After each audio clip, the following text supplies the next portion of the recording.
Omoni.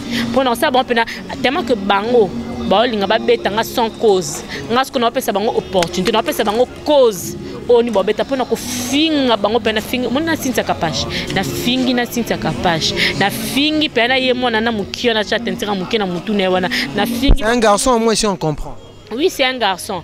Na fingi bango nyonso. Comme ça na pesa bango occasion o boko yo betelanga nango. Pona minto bana tu vois bana occasion monter au betanga à tout que justice. Tu dois comprendre tu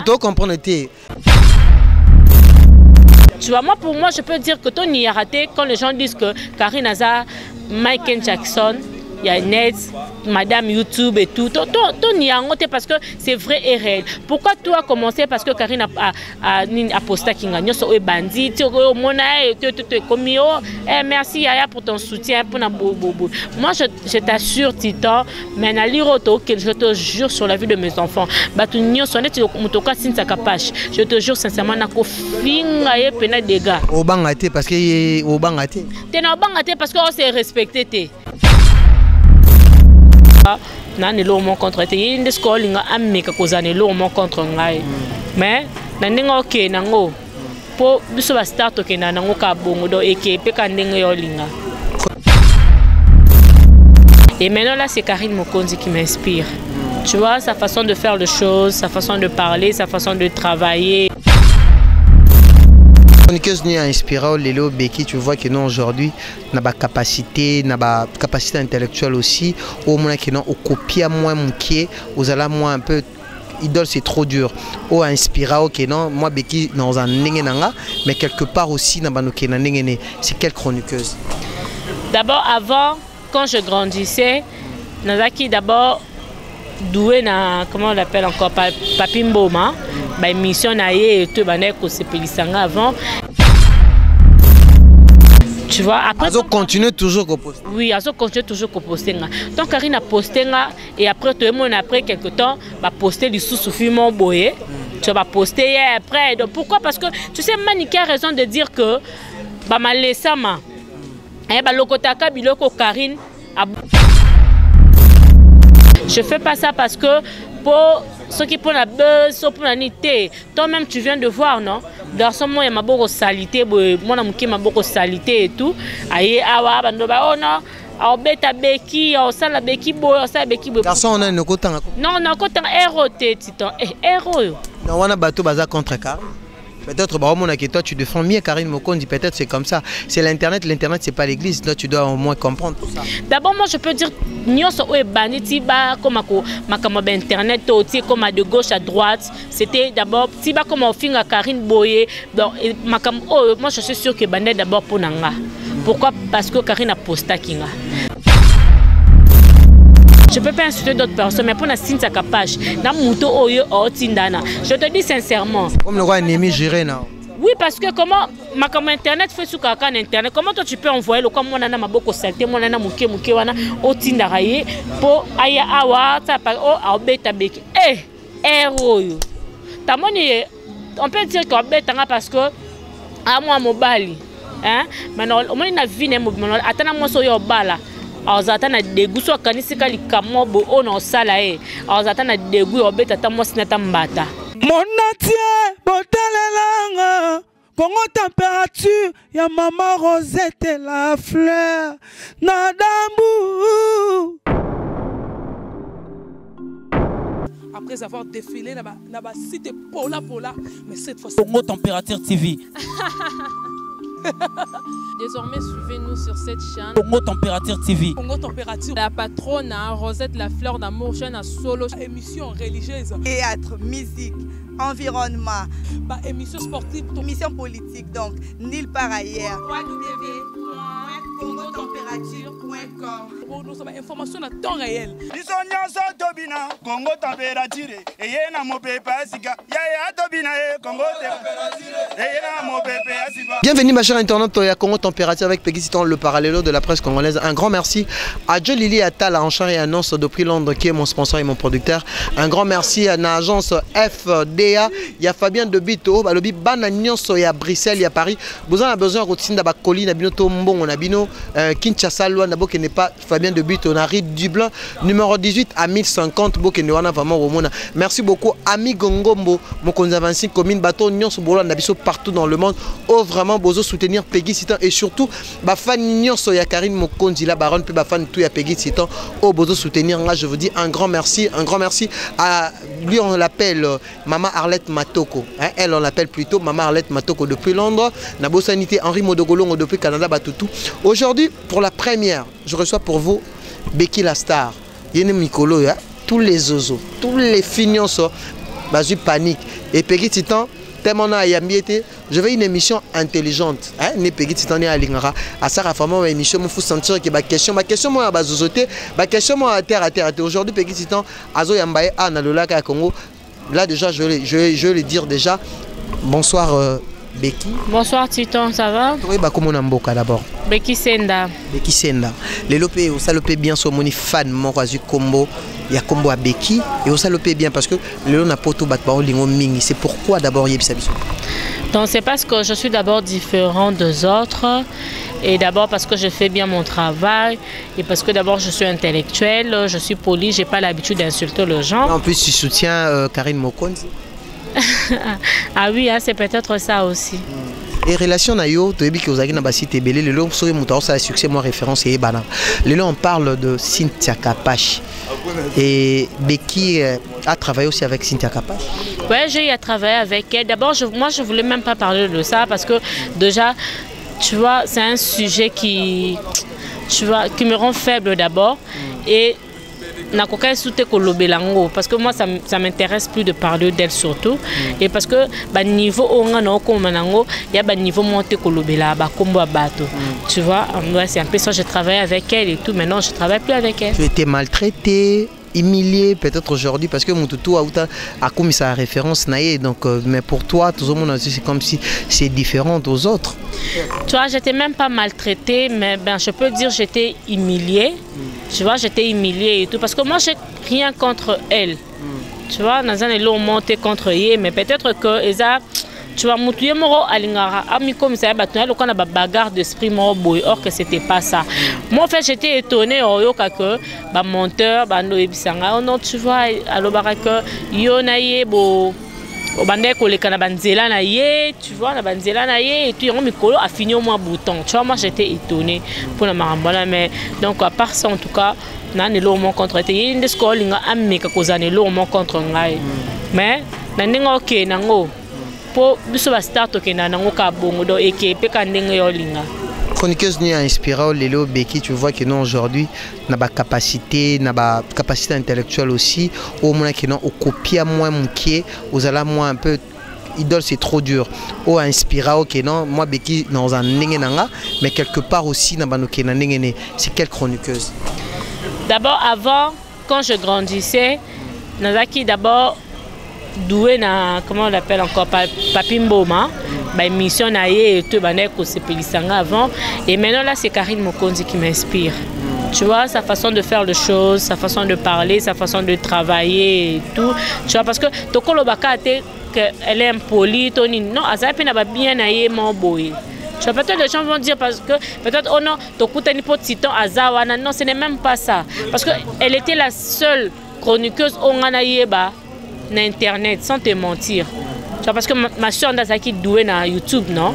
Ezaki na bandotala et tout, Karine Mokonzi et tout, tu vois, Ezaki est la seule. Et déjà, Azaki déjà, la banane d'Ako CPN déjà longtemps, sa façon de faire les choses, sa façon de travailler et tout, Yangwana, bon, il donne un Zakaï. Lelo et Salonde Nine de voir là où tu étais, on t'a pas honoré comme ça. Aujourd'hui, Karine Mokonzi posté yo. Aujourd'hui, tu es devenu un peu populaire pour le dire. Bah, tu veux profiter, bateau préféré yo, parce qu'il y a beaucoup de chroniqueuses. Toi, tu as 10 000. Avec un peu de temps au Sali, peut-être place aux Agui Banner étouffé, mais l'autre au monde, Karine Mokonzi posté. Ça t'est fait comment? Et au salon d'abord né. Ben, ça me fait plaisir parce que non, que le boulot que je suis en train de faire dans Nazo Kende. Tu vois, en fait, tu vois, parce que c'est la raison que au salamon musalamon boé et c'est un peu au tala que musalamon et qui est banakano au salamon monique amusalo et qui est bien c'est comme nous un peu timide par rapport à la vitesse sur internet n'est la rata tu pas comme ça, je sais pas pourquoi. Non mais je vais apprendre. Tu vois, je vais apprendre il y a aux années parce que le tu apprends déjà ou commis déjà au-delà. Oui, mais je dois apprendre certaines choses, tu vois, parce que impoli. Tu vois, quand tu n'es pas impoli, maintenant moi je dois apprendre à être impoli. Parce que avec ça, avec l'impolitesse, et qui est bien. Par rapport à aujourd'hui, peut-être tu es une fille, tu es très belle, peut-être bateau ça peut avoir confusion. Par exemple,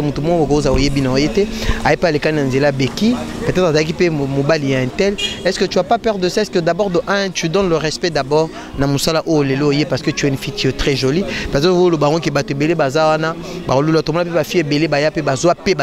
internet. Est-ce que le lot prudente peut-être dans la relation amoureuse et surtout les relations ou dans la relation. D'abord dans la prudente parce que la relation oui quand que non tu vit à travers internet ou non, tu vois, c'est pour ça que nous avons impolité, c'est pour ça que nous avons manqué parce qu'on n'avait pas ce film au exalaté.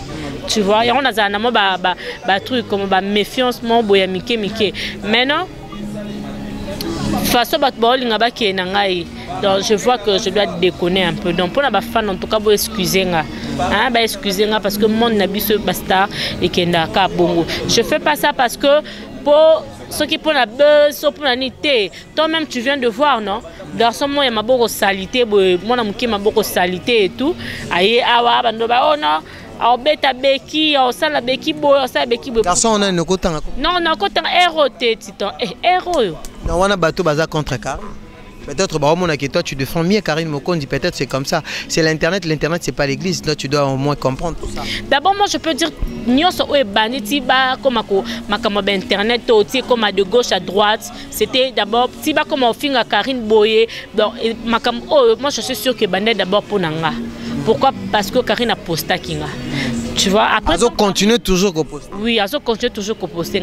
Donc Karine a posté et après tout le monde après quelques temps va poster du sous-film boyé.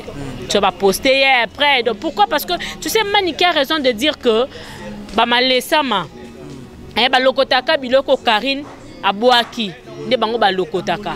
Tu vois, moi pour moi je peux dire que ton y a raté quand les gens disent que Karine a Michael Jackson, il y a Net, Madame YouTube et tout. Ton y a ngoté parce que c'est vrai et réel. Pourquoi toi commencé? Parce que Karine a posté Kinga. Nous sommes bandits. Merci Yaya pour ton soutien. Moi je t'assure Titan, mais je te jure sur la vie de mes enfants. Je te jure sincèrement au bangaté parce que au bangaté. T'es dans bangaté parce qu'on s'est respecté.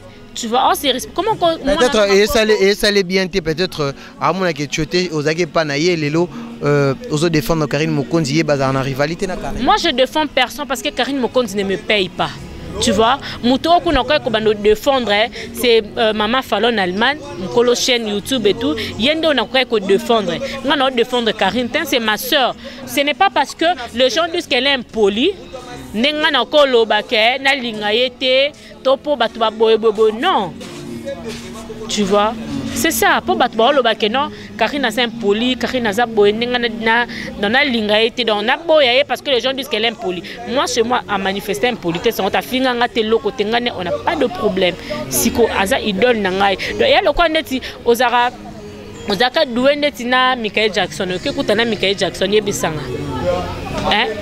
Ça le bien. Oui, ça me fait plaisir parce que normalement la carrière est bien. Tu vois, carrière est bien et tout. Voilà, c'est ça.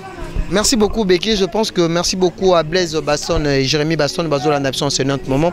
Merci beaucoup à Fabien de Bito, agence FDA, Babi Peggy, c'est donc qui est la différence, année différence. Ami Gongo, célèbre parisien, Mokonza 26 commune, association des anciens joueurs de King City, Benara René Makondele, affaire Karine Mokonzi Mambo Zole Kanikolo. Tout ce qu'on a faire, Yéna, ex-grande sœur Nao Batbazo Benga, Myriam Mokonzi. Si on dit aujourd'hui, Becky a sa analyse, tu peux dire quoi? Bon, si je peux dire quoi par rapport à tout ce qui se passe. Bon, moi personnellement je dirais que tout quand ça peut peut-être bien fait parce que si on a eu à connaître Myriam Mukonzi, c'est grâce à Karine, non? De Toye Bakaye. Tu vois? Parce que déjà, sur les équipes pour la Karine, tu as Toye Baete. Tu vois? Tu as peut-être une raison, oh, ils ont vraiment raison. Parce que tout le monde a oh non, Alinga qui mobile ou Asala qui bote, il faut vraiment raison, ils ont valable. Et ça, Karine et Myriam, il y a une vraie cause. Il y a ma cam, oh, ni bon, où elle est là. Tu vois? Moi, je dirais, ça ne sert à rien de s'insulter ou tout ça. Tu sais, dans la vie, hein, si ça tient, ça tient. Si ça tient pas, ça bascule. Tu vois, ce qui est simbaté, c'est tout, c'est terminé. Tu vois, c'est ça la vie et tout. C'est comme si tu ajoutes de problèmes. Non, je t'ai problème, parce que franchement, je te jure, hein, depuis quand j'étais petite. Ta façon, ça montre pas que. Oui, ça montre pas parce que. Oui, ça montre pas. Que tu es poli, puis en plus tes propos quand tu parles, que tu es éduqué par rapport à ma fille. Je suis très bien éduquée et tout, tu vois. Il y a quoi éduquer. Il y a un langage parce que tu vois, parce que quand il y a, là où il y a des gens, moi je suis très bien éduquée, non. C'est à partir de ça que tu vas apprendre. Je te dis sincèrement, je ne peux pas insulter d'autres personnes, mais pour la signe capage, je te dis sincèrement. Comme le roi ennemi géré, non? Oui, parce que comment comme internet fait sur quelqu'un internet, comment toi tu peux envoyer le comme mon nana m'a beaucoup salté, mon nana mouké wana au tindaraye pour aya awa ça pas au beta beki héros ta moni on peut dire que beta parce que à moi mobali hein maintenant on na vie ne mobali atana mo so yo bala azatana degu so kanisika likamobo ono sala azatana degu obeta ta mo sinata mbata. Pendant ça, tellement que bango, sans cause. Ce qu'on appelle ça opportunité, on appelle ça cause. On y bobeta pour nous finga bango pena finga mona sinta capage na fingi na sinta capage na fingi pena yemo na mukio na chatentira mukina mutune wana na fingi. C'est un garçon, moi si on comprend. Oui, c'est un garçon. Na fingi bango nyonso comme ça na pesa bango occasion o boko yo betelanga nango pona mito bana. Tu vois, une occasion de monter au bête à toute justice. Tu dois comprendre, entre Yona Bango, qu'est-ce qui se passe? Parce que tu as dit que tu sois allongé quelque part à l'on amiable tout. Est-ce que l'on est au salaire qui va y nabéki jusqu'à ce moment? Tu vois, oui, on peut dire ça. Tu vois, on peut dire ça. On a bango, on a problème monter. Tu vois, on a l'autre et l'autre côté comme les gens le disent. Tu vois, on a l'autre côté, on a et tout. C'est fini, c'est terminé. Tu vois, et si tu vois ce qui me donc tu vois ce qui me donne c'est que tambola pour dire aux gens a beaucoup la banana bon souvenir au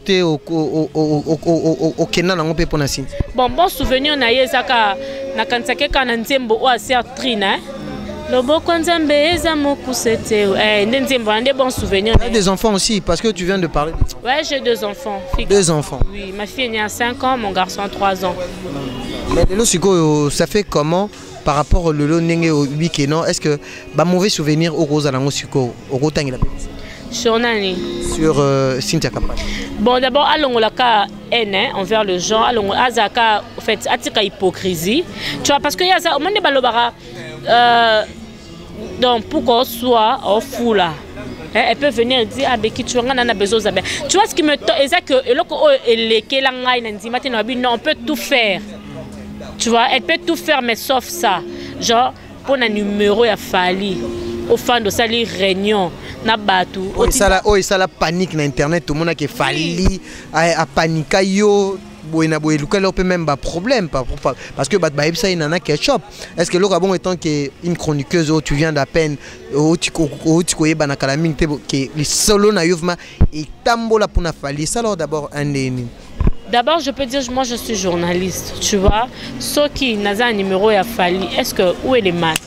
Parce que moi d'abord de lire depuis que j'ai commencé ces boulots, je te dis sincèrement, il y a tous les gens qui me suivent. Dans ce cas-là, je suis un musicien. Et puis, de lire un musicien. Non, moi avec le musicien, je suis fan club, et tout. Comme avec Héritier, tu vois, j'ai un ami là qui, comment on l'appelle encore, Honorable Dedoche. Tu vois, il y a un jour, comment on appelle Coco Jambo et tout, il y avait la fête, donc tout ça, misère qui bien, et puis héritier Ayaki parce que Baïbanakina honorable de Dieu. Tu vois, c'est là qui m'a bien mon coboye, tu te retrouves avec des gens connus, tu vois, parce que Zara Bongo, tu vois, c'est comme ça. Et ça, c'est que pour Nabima, oh, Nami, c'est mon tenga, il y a des délire, on a raté. Tu vois, ce qui m'a fait mal pour la fiwana, comment tu peux avoir l'idée, il y a que oti na mobali moro boye aya linganga to ke na chambre, ba sa vidéo après avoir que sa vidéo ba boto langa téléphone nanga pour ba supprimer numéro Fali. Quelle idée? J'ai le numéro de Fali ici. Dans son là na kata chambre ba mbongo ebeta na ba mire. Ezo quoi parce que j'ai le numéro de Fali. Non. Tu vois comment au cause na mutema wana. Moi en fait non, ils ont ma fille et tout, mais jamais à cause de l'idée, on a passé une vidéo, on a mobile, on a passé une vidéo, on a la réunion. Au moment où on a que Boyan Zela moko, mais Bozon Anzela Sambo, ton nirangote c'est vrai. Basa la projet, na bateau basa la projet. Je te dis aujourd'hui là, bébana. Quand bango bato basa la projet, ba comme oya ya scope ba yebisanga. Toi be komoni, tonga to sa beki limbisa, beki boe pardon boe. Maintenant ce que so ba kabwana ate. Mais projet na peninga esalema. Mon ce que n'y a bimisanga n'engai nuire ngai parce que bana to bota mikolo baza trop intelligent. Tu vois, bana baza tellement maillé les trop et comme maintenant ba mona que maman a bango basa les vidéos moi ya mutaka là. Parce que bana ngai au moins que ba nuire peut venir à bana nga parce que nos aka maman na bino bo ngana kosa mutu mabe mobo mais na koko matina niveau te yo sa mutu bongo yo tchela mutu poison parce que na bi que ba rancune na biso ya YouTube ya ngo ba rancune c'est normal pourquoi to koma na ngoti ya que oh so na zune obeta oh so na zune okangisa o afinga tenani tout le monde insulte tout le monde a chrétien abato to fingani parce que YouTube eza zamba on vit dans la jungle tu vois yo finga so ba fingi yo kuna yo po finga ki mutu ndeti ngabo ko selanga 70 émissions fingi ngana on répond noté au cracher sur mes enfants parce que na bi ke ngape na cracher sur bato parce que ma belle ça boyozo sort ya ser na biso ya ma mission comme nani ser na biso ma mission ba finga na ba ne ma bibi kapinga est-ce que il faut se préparer hein parce que ba bim sarana ma mon na internet il faut vraiment na motema d'abord au fait mes enfants d'abord bah non qui donc neti ba nanga so fingi bango finga banka parce que aloba on a des fautes jamais parce que ça la rabo moi na beki moko kutu tu vois mes enfants azara mongol jamais internet aux ans ba ko c'est moi nanga za mongol c'est mon enfant à moi au monde à moi nanga na roboya eta za mona nanga et tout je l'aime comme ça. Ce sont mes enfants. Mon alinga bango kande bango bazalaka. Mais non, ce que so yo fingi bango. Bibi kapinga ngo bo finga kiwana. Yesu comme ça, ce que be mission ba Moïse Katumbi. Ce que ta ce que niveau ta world. Ce que bino ba obo finga bino bana bana ba mo bimba. Ce que na mito bandeni. Ba lo côté bo alinzanza. Ba mituka kote kufe komati ko na sama banga. Donc lo kote. Ce que moto bo finga kiwana. Ce que tande na niveau ya komi. To finga ka te pour na plaisir. Ngane singa bebe ko finga nga o beke longi mabe wana se ko finga ka pona sentiment ka oloba na ka o fingi tu vois donc finga ne lo mo bo o yebi kete so finga za boy cause nango za boy voilà c'est ça. Richi Kapinda R9 alobaki na tout na question mo et d'abord on peut t'appeler qui tu es chroniqueuse présentateur tu es qui tu fais aussi la promotion des artistes et musiciens c'est ça la promotion. Oui, hein, je le fais. Moi, je suis chroniqueuse. Tu vois, je suis chroniqueuse et tout, voilà. Je suis chroniqueuse. Dites-nous d'abord, Oza devant Nini, relation Nini, Oza on a artiste et musicien congolais à part Fali. Donc, tout ça, la relation quand il y a chroniqueuse, na musicien normal, tu vois, parce que mon salaire au musicien, ça la cause, on a besoin, il y a chroniqueuse, Paul Obela et voilà, relation toi na wenga. Mot de la fin par rapport à tout ce qui se passe entre Karine Mokonzi, héritier Watanabe, yoko ça l'analyse ni tout mona lelo batu tout contre Karine Mokonzi, ba vérité zo bimara. Est-ce que mot de la fin non par rapport ya maman de solo tout au long de cette émission tout le monde soutient Karine Mokonzi vis-à-vis à carrière nayo oh le lobby en ozo ça leur fait plaisir le lot tout le monde peut que batali ko remercier yo bat vraiment ba soutenir yo makasi et nyonso ana beki peut dire quoi na monde de la fin.